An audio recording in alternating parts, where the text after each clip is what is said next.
Mas tadi sih gue polisi itulah community mencintai kecil manusia, jadi menyentuh hati dia, bahkan menangis dia. Bapak muat Bapak nangis Pak, kamu Pak nangis Pak, Pak Kapolda Pak nangis.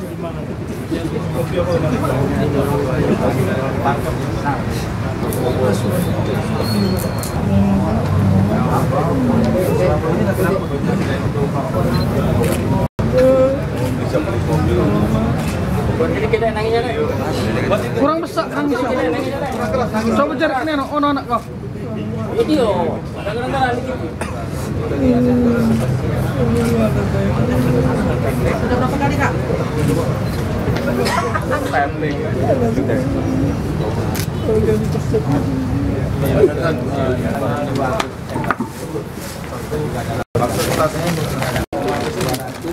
Jadi dia mengendalikan peredaran narkoba itu menurut dia dari Aceh asalnya, dari dalam napi dengan menyuruh orang oknum sipir, kira-kira begitulah ya.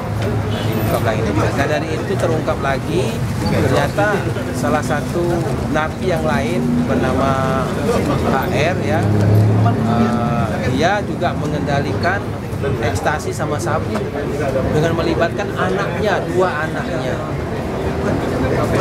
Sedangkan yang napi tadi yang narapidana yang satu lagi itu juga bernama RZ, kita sita dari dia rumah, kemudian mobil, sepeda motor, dan kita akan masukkan juga ke PPI karena menurut dia akui semua hasilnya dari hasil penjualan selama dia di dalam lapas mengendalikan jual beli.